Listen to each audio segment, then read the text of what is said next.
No jogo do Internacional, eu fui muito contrário àquilo que falou o técnico do Vasco, Fernando Diniz, a quem admiro como um cara de boas ideias, bons conceitos, um cara do bem, um ser humano que se preocupa com o outro. Mas eu fui muito crítico ao Fernando Diniz quando ele veio com aquela resenha que parecia que éramos nós contra vocês. O Vasco perdeu hoje para o Mirassol porque o trabalho do Guanais é muito melhor do que o trabalho do Fernando Diniz. E eu vou pedir licença, porque eu quero saber se eu posso fazer uma crítica ao Fernando Diniz, ou se nós estamos contra. Porque assim é o futebol. Quando você perde, você não é melhor do que o outro. Normalmente, o outro é melhor do que você, mais competente do que você. O Vasco hoje foi engolido por um time melhor, um time mais bem treinado, um time sem craques, sem jogadores de destaque, sem jogadores que ganham milhões, muito pelo contrário, talvez a menor folha do futebol brasileiro, e que hoje garante a classificação para a Libertadores da América, quando deveria ser o contrário. A gente passou durante a semana falando, inclusive ontem, na nossa tradicional live, a abertura foi em cima da distância, da hegemonia de Flamengo e Palmeiras, financeiramente. E o Jean falou uma coisa que a gente concordou muito aqui. Não precisa ter os 2 bi do Flamengo para brigar com eles. Com 1 bi de arrecadação ano, você consegue fazer isso. Mas eu acrescentaria, além disso, você precisa ter mentalidade, que é algo que eu venho falando, que é o grande problema do Vasco. Mentalidade. Porque o time que entrou em campo hoje, diferente do que fez, por exemplo, o Fluminense, eu vi Fluminense e Mirassol, diferente do que fez o Vitória contra o Mirassol. O Mirassol tem 7 derrotas do campeonato. Ok, é um time difícil, é um time muito bem treinado, mas não é um time imbatível. Para que você jogue contra o Mirassol, você precisa competir, que foi exatamente o que o Vasco fez contra os times do topo de tabela. E o Vasco hoje, mais uma vez, não competiu. Não competiu para jogar contra o Mirassol. Talvez se jogasse aí contra o Internacional, que está numa baba do quiabo, talvez se hoje o Vasco pegasse o Corinthians, talvez se o Vasco hoje pegasse, sei lá, um Grêmio jogando em casa, porque lá fora não ganha nunca, talvez o Vasco fizesse até um jogo para ganhar.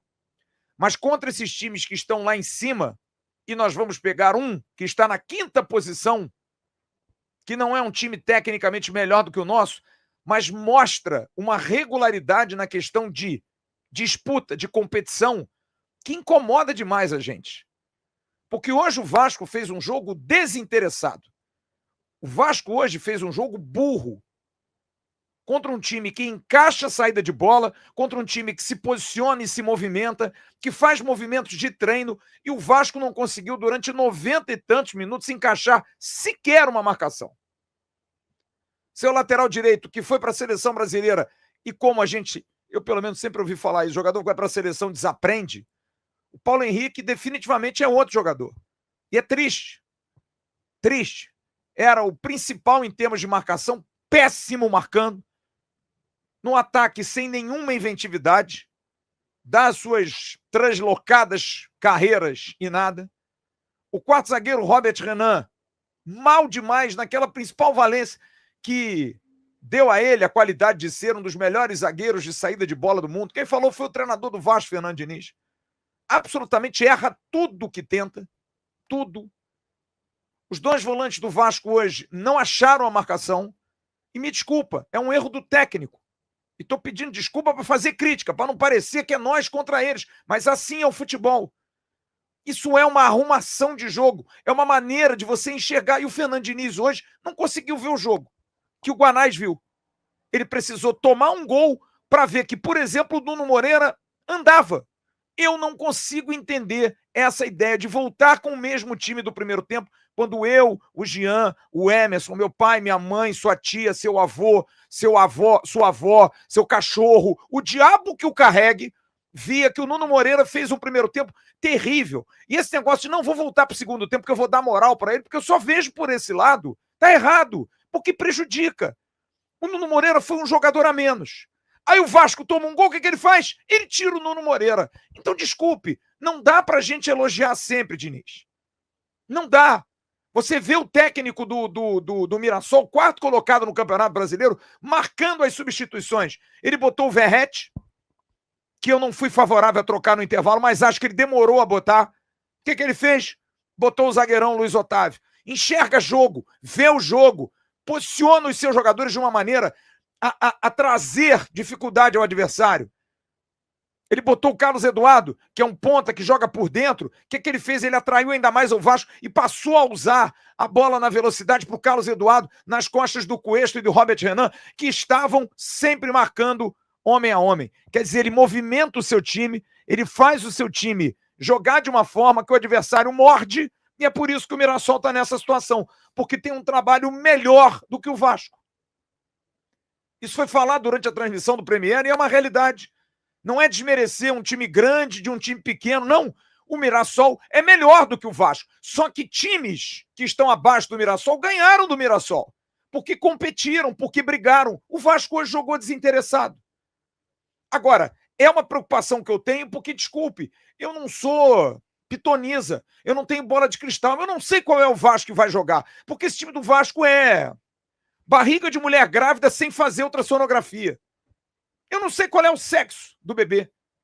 Eu não sei qual é o Vasco que vai jogar contra o Fluminense. Faço a mínima ideia. Porque a gente pensou, vai jogar competitivo hoje, porque jogou sexta-feira. Aí faz o jogo que fez hoje.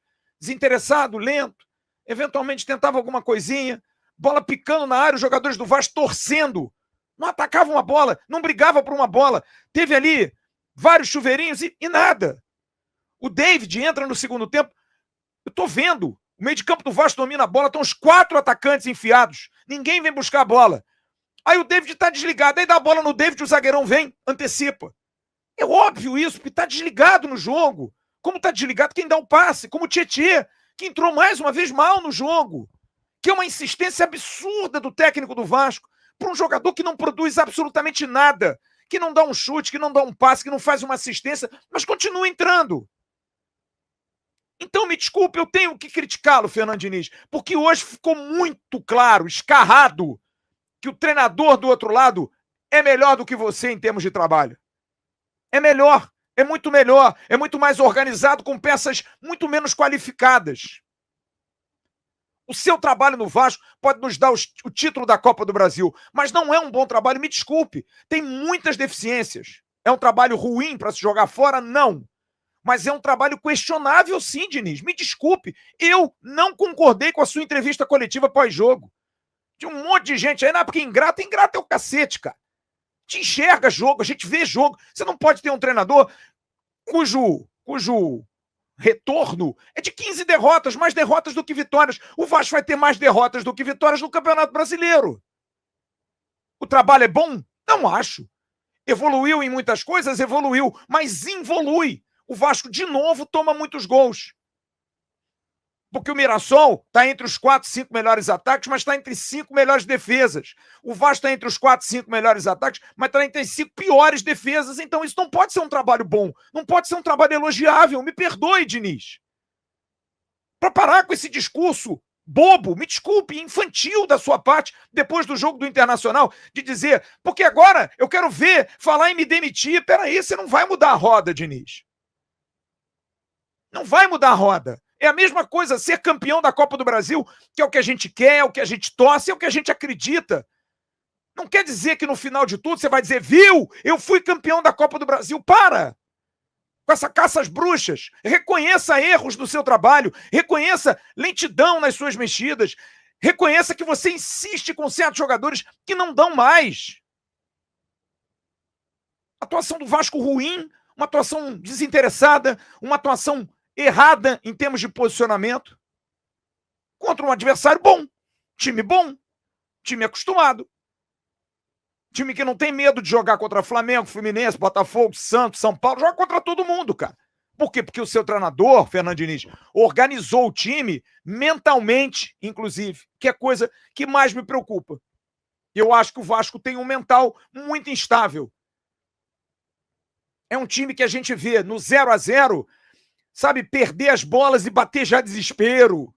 Não ter paciência, o seu trabalho tão qualificado de posse de bola. Cadê, Diniz? Seus volantes sofreram hoje, seus zagueiros sofreram hoje, porque a sua parte da frente não veio buscar bola. Nós não tivemos jogo mastigado. O Vasco faz muita ligação direta, me lembrou o Palmeiras sábado na decisão da Libertadores. O tempo todo tentando bola esticada, bola esticada, bola esticada, e nem sempre. Contra uma defesa muito bem postada, uma defesa boa, os dois zagueiros muito bons, o João Vitor e o James, que eu já falei, excelente jogador. E é isso. A gente foi engolido, acabou de uma forma triste, melancólica. Vamos terminar o Campeonato Brasileiro ali, na risca. Duvidar muito, a gente vai estar 2 acima da zona do rebaixamento, porque em algum momento a gente foi bem. Isso foi falado até pelo Vilani durante a transmissão. Qual é o Vasco que vai jogar? É o Vasco de outubro? É o Vasco de novembro? Agora eu vou acrescentar, ou é o Vasco do início de dezembro? Então me preocupa muito porque a gente vê um time muito irregular mentalmente. Hoje me preocupou muito a questão física. Infelizmente a situação do Piton me parece séria, o que muda fundamentalmente o time do Vasco, porque o Puma é outro tipo de jogador, apesar da melhor fase do Vasco ter sido com o Puma na esquerda. Mas muda, você perde a profundidade, você ganha mais o apoio, mas perde, talvez ganhe mais a bola aérea, vai ter que reinventar o Vasco em uma semana sem um lateral agudo como o Piton, que vinha melhorando. Tomara que não seja nada grave, mas ao que parece a gente sente pela reação do jogador e pela reação de quem está em volta. E só espero que não seja negócio de LCA de novo, porque, porra, que azar do cacete também, né? Uma fila de jogador com cruzado. Mas me pareceu claro. Meteu a mão aqui atrás do joelho, gritou de dor. Eu acho que, infelizmente, a gente vai perder mais um lateral esquerdo e por muito tempo. A gente vai ter que buscar outro. Mas, enfim, são ossos do ofício. Preocupado com a cabeça desse time, que perde um jogador como o Piton, é um cara companheiro de todo mundo, um time que oscila demais, um time que às vezes parece afim, e talvez agora até por essa perda do Piton, todo mundo tirou o pé mesmo para não se machucar para o jogo do Fluminense, mas aí vai jogar com que ânimo para o jogo do Fluminense, porque o torcedor já está na neura, já não vai dar mais, a gente vai perder a Copa do Brasil. Sabe? O Vasco é um clube mentalmente instável. É um clube que oscila demais. O seu treinador é, ora, Vitória Vascão, ora é reclamar dos outros, dizer que estou pedindo a demissão dele. Precisa ser mais equilibrado, a gente tem que ter mais equilíbrio, regularidade nas ações, dentro e fora de campo. É uma incógnita, torcedor. Como eu disse, eu não tenho bola de cristal aqui, nenhum de nós tem, para saber que Vasco vai jogar semana que vem. Mas o Vasco do Campeonato Brasileiro é um Vasco de meio de tabela, e que não vai evoluir do ano passado, onde foi 10º e provavelmente até vai ficar pior esse ano. Precisa mudar isso. Só que eu não sei se vai ter tempo. Gostou desse corte? Então se liga nesses aqui que eu tenho certeza que você também vai se amarrar. Agora se inscreve aqui no canal AV+, que é o canal oficial de cortes da plataforma Atenção Vascaínos.